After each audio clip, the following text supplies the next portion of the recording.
Question है दो संख्याओं के वर्गों का अंतर 180 है। छोटी संख्या का वर्ग बड़ी संख्या का 8 गुना है। दोनों संख्याएं ज्ञात कीजिए। नमस्कार दोस्तों, कैसे हैं आप सभी। स्वागत है आप सभी का। दोस्तों आज के इस वीडियो में हम क्लास 10th मैथ के इस मोस्ट इंपोर्टेंट क्वेश्चन को सॉल्व करने वाले हैं। दोस्तों ये मोस्ट इंपोर्टेंट क्यों है, क्योंकि ये क्वेश्चन आपके बोर्ड एग्जाम 2021 और 2022 के पेपर में पूछा गया है। वो भी एक नहीं, दो नहीं, चार नहीं, 6 नंबर का सवाल आया हुआ है। तो वीडियो बहुत ही इंटरेस्टिंग और बहुत ही मजेदार होने वाला है। इस वीडियो को आप पूरा जरूर देखिए, जिससे कि दोस्तों आप इस तरह के सभी सवालों को बहुत ही आसानी से अपने बोर्ड एग्जाम में सॉल्व कर पाएं। तो चलिए शुरू करते हैं। यहाँ पर दोस्तों हमसे कहा गया है कि दो संख्याओं के वर्गों का अंतर 180 है। ठीक है, फिर कह रहा है छोटी संख्या का वर्ग बड़ी संख्या का 8 गुना है। तो यहाँ पर दोस्तों आपको एक बात समझ में आ रही होगी कि यहाँ पर कोई भी दो संख्या है, एक छोटी संख्या है, एक बड़ी संख्या है। तो इस तरह के सवाल बहुत ही सिंपल, बहुत ही आसान होते हैं, बस आपको ध्यान से समझना है और यहाँ से आपके 6 नंबर पक्के हो जाते हैं अगर आप इस सवाल को सॉल्व करना सीख जाते हैं। तो यहाँ पर दोस्तों हम करेंगे क्या, सबसे पहले मान लेंगे माना बड़ी संख्या x और छोटी संख्या y, या बड़ी संख्या a छोटी संख्या v। इस तरह से हम मान सकते हैं, एज्यूम करेंगे। ठीक है, जो मैथ में नहीं पता होता उसको हम क्या करते हैं, मान लेते हैं ना। तो मैथ में यही तो फायदा होता है सर। सबसे पहले हम लिखेंगे क्या, यहाँ पर लिखेंगे हल। ठीक है, इसके बाद लिखेंगे सर माना।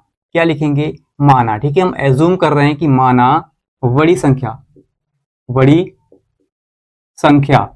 ठीक है दोस्तों, बड़ी संख्या दोस्तों हम मान लेते हैं x। ठीक है, बड़ी संख्या बराबर हम मान लेते हैं x। आप चाहे तो y z यानी a to z कुछ भी मान सकते हैं। इसके बाद छोटी संख्या, छोटी संख्या दोस्तों, छोटी संख्या क्या हो जाएगी, जब हमने बड़ी x मान लिया तो छोटी हो जाएगी y। ठीक है, इस तरह से मान लेंगे। इसके बाद अब आपको ध्यान देना है, देखिए अभी हमने अपनी तरफ से माना ना, अब क्या करेंगे सर, यहाँ पर देखिए सवाल क्या कह रहा है। सबसे पहली शर्त क्या है कि दो संख्याओं के वर्गों का अंतर कितना है, 180 है। तो दो संख्या हमने मान ली है। अब कह रहा है दो संख्याओं के वर्गों, है ना, वर्गों का मतलब क्या होता है, स्क्वायर। ठीक है, वर्गों का अंतर, ठीक है, कितना है, 180 है। चलिए, तो यहाँ पर हम सबसे पहली शर्त लिखेंगे, यहाँ पर लिखेंगे पहली शर्त। ठीक है, शर्त नंबर 1, है ना।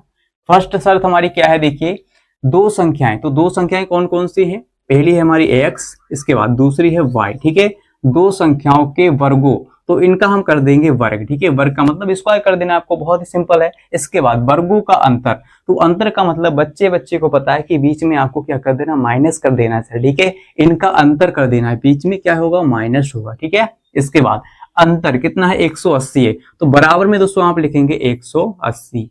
बहुत ही बारीकी से मैं आपको समझा रहा हूँ स्टेप बाय स्टेप, जिससे कि मैथ में कितना भी कमजोर बच्चा क्यों ना हो उसको भी समझ में आ जाए। ठीक है, इसको हम डाल देंगे दोस्तों अब समीकरण नंबर 1। ठीक है, इतना काम कर लेंगे, पहली शर्त हमारी कंप्लीट हो गई। इसके बाद सेकंड शर्त क्या है, छोटी संख्या का वर्ग। तो छोटी संख्या दोस्तों हमारी क्या है, y। ठीक है, चलिए छोटी संख्या को लिखते हैं, छोटी संख्या है y। अब कह रहा है छोटी संख्या का वर्ग, तो वर्ग का मतलब क्या है, स्क्वायर कर देंगे। ठीक है, छोटी संख्या का हो गया सर वर्ग। अब कह रहा है बड़ी संख्या का 8 गुना है, तो बड़ी संख्या क्या है, x है, बड़ी संख्या x है। ठीक है, हमने मानी थी। कह रहा है बड़ी संख्या का मतलब होता है गुणा। ठीक है, का मतलब गुणा, बड़ी संख्या का 8 गुना, तो 8 से हम इसमें कर देंगे गुना। समझ में आगे सर, क्लियर है ना। तो अब ये दोनों बराबर हो जाएंगे। ठीक है, ये हमारी है सेकंड शर्त, दूसरी शर्त। ठीक है, इस तरह से लिख लेंगे, सिंपल है। यहां तक आपको क्लियर हो गया होगा। और इसको हम डाल देंगे दोस्तों, क्या डालेंगे, समीकरण नंबर 2। ठीक है, समीकरण नंबर 2, है ना, क्लियर है। अगर यहां तक आपको क्लियर हो गया है, समझ में आ गया, तो जल्दी से वीडियो को लाइक शेयर कर दीजिएगा। और हाँ दोस्तों, कमेंट में लिख दीजिए कि हाँ सर हमें यहाँ तक समझ में आ गया है। ठीक है, इससे दोस्तों क्या होता है, हमें पता चल जाता है कि हाँ सर आपको समझ में आ रहा है या आपके ऊपर से निकल रहा है। ठीक है, चलिए तो आप क्या करेंगे, देखिए समीकरण नंबर 2 से इस y स्क्वायर का मान समीकरण नंबर 1 में आपको रखना है। सिंपल है, रख लेंगे ना। देखिए यहाँ पर दोस्तों हमारा y स्क्वायर का मान है कितना, 8x। 8 का गुणा x से करेंगे तो हो जाएगा 8x। ठीक है, तो आप इस गुणा वाले चिन्ह को हटा सकते हैं, मैंने आपको समझाने के लिए यहाँ पर लिखा था। ठीक है, तो यहाँ पर हो जाएगा कितना, 8x। चलिए लिख लेते हैं, 8 का गुणा हम x से करेंगे तो हो जाएगा 8x, है ना। तो y स्क्वायर का मान कितना है 8x है, क्योंकि 8 गुना है, ठीक है। चलिए, तो इस y स्क्वायर का मान क्या करेंगे, समीकरण नंबर 2 में रखेंगे, सॉरी समीकरण नंबर 1 में, ठीक है। तो समीकरण 1 क्या है, ये है। तो y की यानी y स्क्वायर की जगह पर क्या रखेंगे, देखिए यहाँ पर लिखेंगे पहले समीकरण समीकरण 2 से y स्क्वायर का मान किस में रखेंगे, समीकरण 1 में, ठीक है। समीकरण 1 में इतना आप लिख लेंगे। चलिए, समीकरण 1 है कि हमारा एक्स स्क्वायर और माइनस वाई स्क्वायर, तो वाई स्क्वायर की जगह पर आपको रखना है 8x, ठीक है। जहां पर वाई स्क्वायर है वहां पर रखेंगे 8x, है ना, 8x। और बराबर में दोस्तों क्या है हमारा 180, क्योंकि हम समीकरण 1 में रख रहे हैं वाई स्क्वायर का मान, ठीक है। क्लियर है, यहाँ तक समझ में आ गया सर। बहुत से बच्चे कहेंगे सर इतना धीरे अगर आप पढ़ाएंगे, अगर हम इतने धीरे सवाल करेंगे तो एग्जाम में कैसे सॉल्व कर पाएंगे, है ना, टाइम कैसे बचाएंगे। तो मैं आपको यहाँ पर इसलिए समझा रहा हूँ क्योंकि अगर आप एक बार समझ जाएंगे सवाल को तो बहुत ही आसानी से फुल स्पीड के साथ आप कर सकते हैं, ठीक है। क्योंकि आपका कंसेप्ट क्लियर हो जाएगा तो आपको कोई भी दिक्कत नहीं होगी, ठीक है। चलिए सर, अब यहाँ से हम क्या करेंगे, इस 180 को क्या करेंगे, बराबर के इस तरफ उठा के ले आएंगे, ठीक है। तो यहाँ पर एक्स स्क्वायर पहले से है और ये माइनस का 8x पहले से है। हम इस 180 को, प्लस वाला 180 है, इधर आएगा तो माइनस का हो जाएगा सर 180, ठीक है, माइनस का 180। और बराबर में कुछ नहीं बचेगा तो यहाँ पर लिख लेंगे शून्य, जीरो लिख लेंगे। इसके बाद दोस्तों यहाँ पर हमारा बनता है गुणनखंड। यहाँ पर हम करते हैं गुणनखंड, जो अपने क्लास 8 में पढ़े थे ना, 9th में पढ़े थे कि गुणनखंड कैसे करते हैं सर। देखिए यहाँ पर आपको करना क्या है, सबसे पहले हम क्या देखते हैं कि एक्स स्क्वायर के गुणा में कौन सी संख्या है। तो एक्स स्क्वायर के गुणा में कोई संख्या नहीं है, ठीक है, इसके आगे कोई भी नंबर नहीं है, तो इसके आगे हम मान लेते हैं 1 है ना, कुछ नहीं तो 1 होगा।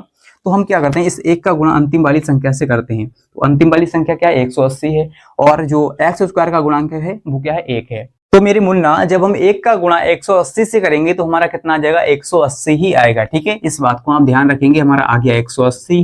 अब आप क्या करेंगे, इस 180 को ऐसे दो भागों में तोड़ेंगे कि गुणा करें तो 180 आ जाए, कि गुणा करें तो 180 आ जाए, और इनको घटाएं तो 8 आ जाए, ठीक है। घटाने पर 8 लाना है और गुणा करने पर 180, ऐसी दो संख्याएं बताइए सर। तो कैसे बताएंगे, देखिए यहाँ पर आपको घटाकर क्यों लाना है, क्योंकि यहाँ पर माइनस का चिन्ह है, ठीक है। अगर यहाँ पर प्लस होता तो हमें जोड़कर लाना होता, तो गुणा करेंगे तो 180 आ जाए और घटाने पर 8।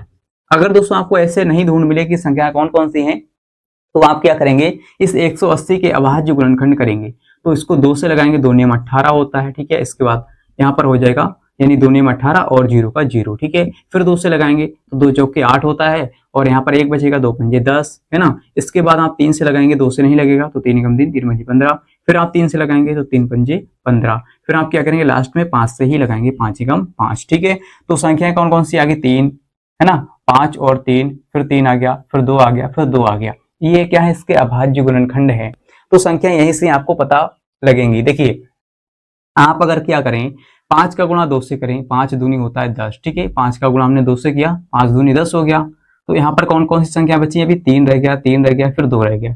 तो 3 3 9, 9 दूनी 18। अगर दोस्तों आप यहाँ पर देखें, थोड़ा सा आपको दिमाग लगाना है। देखिए यहाँ पर आप संख्याएं खुद ढूंढेंगे। देखिए आपको क्या करना है, देखिए 18 में से 10 जाएगा, कितना बचेगा, 8 बचेगा ना। 18 में से 10 घटाएंगे, 8 बचेगा। और 18 का गुणा 180, सॉरी 118 का गुणा 10 से करेंगे तो 180 ही आएगा, ठीक है। तो संख्या बहुत ही सिंपल है, आप ऐसे भी बता सकते हैं कि सर 18 दशापन होता है 180, और 18 में से 10 जाएगा तो 8 बचेगा। बहुत ही सिंपल है ना। जब आपको थोड़ा बहुत आएगा तो आप खुद ही बता देंगे। चलिए, तो हम क्या करेंगे, यहाँ पर इसके अभाज्य गुणनखंड हमने कर लिए, पता लगा लिया संख्याएं। अब यहाँ पर हम इसके गुणनखंड करते हैं, ठीक है। तो एक्स स्क्वायर है तो एक्स स्क्वायर लिखेंगे माइनस, ठीक है। इसके बाद इस 8 की जगह पर लिखेंगे 18 माइनस का 10, क्योंकि 18 में से 10 जाएगा तो 8 ही बचेगा, ठीक है। और ब्रैकेट के बाहर लिखेंगे एक्स, ये वाला, और माइनस में हमारा 180 रहेगा, बराबर में 0, ठीक है। चलिए अब क्या करते हैं सर, इसको यहाँ पर सॉल्व कर लेते हैं, ठीक है। थोड़ा इसको मिटाते हैं, यहाँ पर इसकी कोई जरूरत नहीं है। जब आप इसको संख्याएं ऐसी मिल जाए तो इसकी कोई जरूरत नहीं होती है, ठीक है। ये क्या है, हमारा रफ है। चलिए यहाँ पर कर लेते हैं इसको, ठीक है। इसके बाद देखिए यहाँ पर एक्स स्क्वायर है तो एक्स स्क्वायर लिखेंगे, है ना, एक्स स्क्वायर लिखेंगे। इसके बाद माइनस है तो माइनस लगाएंगे। अब दोस्तों आपको करना क्या है, जो एक्स हमारा ब्रैकेट के बाहर है इसका गुणा अंदर करना है, ठीक है। पहले करेंगे 18 से, फिर करेंगे 10 से, तो 18x हो जाएगा। पहले करेंगे तो माइनस का 18x हो गया। इसके बाद अब क्या करेंगे, देखिए ये माइनस का चिन्ह भी अंदर जाएगा, तो माइनस का चिन्ह अंदर गया, 18x हो गया माइनस का, इसके बाद माइनस का चिन्ह अंदर जाएगा तो माइनस माइनस प्लस होगा, प्लस का हो जाएगा 10x, ठीक है, प्लस का यहाँ पर हो जाएगा 10x और माइनस में हमारा 180 है और बराबर में क्या है 0 चल रहा है, ठीक है। इतनी बात आपको ध्यान रखना है। चलिए अब यहाँ से आप क्या करेंगे, दो दो पद का जोड़ा बनाएंगे और इन दो दो पदों से क्या करेंगे, कॉमन लेंगे। चलिए कॉमन लेते हैं, यहाँ पर x कॉमन है तो x कॉमन ले लेंगे, इसके बाद एक x चला गया तो एक x बचेगा, ठीक है। इसके बाद यहाँ पर माइनस है तो माइनस और 18 है तो 18 है ना, क्योंकि ये x जो है वो कॉमन हो गया, तो अंदर क्या बचा हमारा x माइनस 18। इसके बाद यहाँ पर क्या करेंगे, देखिए यहाँ पर हम क्या कॉमन लेंगे इन दोनों से, देखिए यहाँ पर 10 कॉमन हो जाएगा, क्योंकि जीरो यहाँ पर 10 कॉमन हम आसानी से ले सकते हैं। इसके बाद यहाँ पर x है लेकिन यहाँ पर x नहीं है तो हमारा x तो कॉमन होगा नहीं, केवल 10 कॉमन लेंगे, ठीक है, केवल 10 कॉमन लेंगे। तो 10 कॉमन हो गया तो अंदर बचेगा केवल x और ये माइनस है तो माइनस, ठीक है, और 10 हमने कॉमन ले लिया तो यहाँ अंदर बचेगा 18, ठीक है, क्या बचेगा सर 18 बचेगा और बराबर में 0, ठीक है। इस बात को आप ध्यान रखेंगे, 10 का गुणा 18 से करेंगे तो 180 ही आ जाएगा, ठीक है। सिंपल है सर, यहाँ तक क्लियर है, समझ में आ रहा है, मजा भी आ रहा होगा, ठीक है। और मजा आ रहा है तो वीडियो को लाइक शेयर करते रहिए, ठीक है। इससे दोस्तों में मोटिवेशन मिलता है और भी अच्छे अच्छे वीडियोज लाने के लिए, और आपको इसी तरह से पढ़ाने के लिए में मोटिवेशन मिलता है, ठीक है। तो मौज कीजिए, मस्ती कीजिए और ध्यान से पढ़िए, ठीक है। चलिए क्या करेंगे सर, इसको और इसको लिखेंगे एक ब्रैकेट में, x प्लस 10 को एक ब्रैकेट में लिखा और हमने x माइनस 18 को एक ब्रैकेट में लिखा, ठीक है, बराबर में 0। दोस्तों ये ब्रैकेट हमारी सेम है तो इसको आप एक जगह पर लिखेंगे, कॉमन ले लेंगे एक जगह पर, और जो हमारा बाहर है x प्लस का 10 इसको हमने एक ब्रैकेट में लिख लिया, ऐसे ही आपको करना है, ठीक है। चलिए क्या करेंगे अब देखिए, अब क्या करेंगे सर, एक बार क्या करेंगे, यहाँ पर कर लें, है ना, यहाँ पर कर लेते हैं। एक बार क्या करेंगे सर, एक बार x प्लस 10 बराबर 0 रखेंगे, ठीक है। एक बार हमने x प्लस 10 बराबर 0 रखा तो हमारा हो जाएगा x बराबर माइनस का 10, है ना। चलिए x का ये मान आ गया, x बराबर कितना आ गया माइनस का 10। अब क्या करेंगे, एक बार हम क्या करेंगे, एक बार x माइनस 18 है तो x माइनस 18 बराबर 0 रखेंगे, ठीक है। तो x माइनस 18 बराबर जब 0 रखेंगे तो x बराबर आ जाएगा प्लस का 18, प्लस का हो गया 18। अब दोस्तों यहाँ पर हमारे x के दो मान आ गए। अब यहाँ पर बच्चे कंफ्यूज हो जाते हैं कि सर हमें x का कौन सा मान लेना है, x के दोनों मान ले लें या x का केवल एक मान लेना है। तो ध्यान कीजिए दोस्तों, x हमारा है क्या, x है हमारी बड़ी संख्या, ठीक है, जो हमने मानी थी, बड़ी संख्या बराबर x। तो ध्यान दीजिए जो हमारा माइनस वाला 10 है ना, इसको हम नहीं लेंगे, माइनस का वैल्यू नहीं लेंगे, क्यों, क्योंकि बड़ी संख्या कभी माइनस में नहीं हो सकती है सेकेंड शर्त के अनुसार। देखिए दूसरी शर्त हमारी क्या थी, अगर हम यहाँ पर x की जगह पर माइनस का 10 रखेंगे यहाँ पर, तो यहाँ पर कितना हो जाएगा 8 दशापन 80, वो भी माइनस का, ठीक है, वो भी माइनस का हो जाएगा 8 दशापन 80, क्योंकि यहाँ पर क्या है 8, फिर गुणा में आप रखेंगे माइनस का 10 तो हो जाएगा माइनस का 80। लेकिन दोस्तों आप ध्यान दीजिए वाई स्क्वायर बराबर जब माइनस का 80 आ जाएगा तो 80 किसका स्क्वायर होता है, किसी का नहीं होता है ना, नहीं होता है किसी का स्क्वायर। तो आप क्या करेंगे, इसको नहीं लेंगे, ठीक है, हमें ऐसी संख्या चाहिए जो किसी का स्क्वायर हो, ठीक है, और ये माइनस का तो बिल्कुल ही नहीं चलेगा। चलिए तो यहाँ पर इस माइनस वाले को हम क्या करेंगे, छोड़ देंगे, और यहाँ पर दोस्तों हम केवल लेंगे क्या, प्लस का 18, x का मान जो 18 है यही लेंगे और इसको हम नहीं लेंगे, ठीक है। तो यहाँ पर हम लिखेंगे चूंकि x बराबर 10 यानी माइनस का 10 कभी नहीं हो सकता, ठीक है, इस तरह से आप लिख लेंगे, जो x बराबर माइनस का 10 जो है वो नहीं होगा, ठीक है, नहीं लेंगे ये, ठीक है, इतना आप लिख लेंगे। चलिए तो हमने मान कौन सा लिया दोस्तों, x बराबर 18, है ना, x बराबर 18 यहाँ पर लिख लेते हैं, x बराबर 18, ठीक है। अब दोस्तों आपको क्या करना है, जो x का मान हमारा 18 आया है इसको आप क्या करेंगे, समीकरण नंबर 2 में रखेंगे। तो समीकरण 2 क्या है, वाई स्क्वायर बराबर में है कितना है 8x, ठीक है, 8x। तो यहाँ पर आप क्या करेंगे, x की जगह पर x का मान रखेंगे जो हमारा 18 है, ठीक है, ये वाला। तो यहाँ पर हो जाएगा, देखिए वाई स्क्वायर बराबर हो गया 8 गुणा 18, यानी कि वाई स्क्वायर का मान आ जाएगा 144, 18 144 होता है, तो वाई स्क्वायर, अब ये 144 किसका वर्ग होता है, 12 का, तो यहाँ पर आप लिखेंगे 12, ठीक है। या आप क्या कीजिए, पहले इसको आप इस तरह से लिख सकते हैं, देखिए जब स्क्वायर इधर जाएगा तो अंडर रूट हो जाएगा 144, ठीक है, अंडर रूट के अंदर आ जाएगा 144, और यहाँ पर y का मान दोस्तों आ जाएगा हमारा, y बराबर आ जाएगा 12, ठीक है। दोस्तों जहां पर अंडर रूट होता है यानी अंडर रूट जब हटता है तो वहां पर प्लस माइनस आ जाता है, ठीक है, प्लस माइनस यहाँ पर आ जाएगा आपका प्लस माइनस का 12, ठीक है, दो यानी प्लस का भी 12 होगा और माइनस का भी 12 होगा। इस बात को आप याद रखेंगे। आपको पता भी होगा कि जहां पर अंडर रूट जब हटता है तो वहां पर दो चिन्ह आ जाते हैं, प्लस और माइनस, ठीक है। तो प्लस का 12 भी है y का मान और माइनस का 12 भी है, ठीक है। तो यहाँ पर हमारी संख्या क्या बनेगी, अतः संख्या, यहाँ पर लिखेंगे अतः संख्याएं, ठीक है। क्या लिखेंगे सर, अतः, अतः संख्याएं, अतः संख्याएं यहाँ पर लिखेंगे अतः संख्याएं। पहली संख्या क्या है, नहीं बड़ी संख्या हमारी है 18, ठीक है, तो यहाँ पर लिखेंगे 18 और छोटी संख्या हमारी आ गई है 12, ठीक है। तो पहले लिख लेते हैं 12, प्लस का ले लेते हैं 12 अथवा, ऐसे लिख देंगे अथवा, अथवा कौन कौन सी हो सकती हैं, और 18 कामा माइनस का 12, ठीक है, इस तरह से आप लिख लेंगे क्योंकि जो 12 है वो प्लस का भी होगा और माइनस का भी होगा। तो इसलिए दोस्तों यहाँ पर हमारी दो संख्याएं बन जाएंगी, पहली प्लस की 18 और प्लस की 12, और दूसरी संख्या हो सकती है 18 और जो माइनस का 12, ठीक है। इस तरह से आप लिख लेंगे, सिंपल है, आसान है, बहुत ही बिंदास तरीके से मैंने आपको समझाया है, ठीक है। और ये सवाल जो है आपका 6 नंबर का पूछा गया है। दोस्तों अगर आपको ये वीडियो अच्छा लगा है तो इस वीडियो को लाइक शेयर कीजिए और कमेंट में लिख दीजिए कि हाँ सर हमें समझ में आ गया है, ठीक है। थोड़ा सा समय दोस्तों लगा है आपको समझाने में, लेकिन मैंने यहाँ पर हर एक चीज स्टेप बाय स्टेप बहुत ही बारीकी से आपको समझाई है, ठीक है। चलिए, तो अगर आपने अभी तक इस चैनल को सब्सक्राइब नहीं किया तो सब्सक्राइब कर लीजिए। और दोस्तों मिलते हैं अगली वीडियो के साथ, आज के लिए इतना ही, जय हिंद।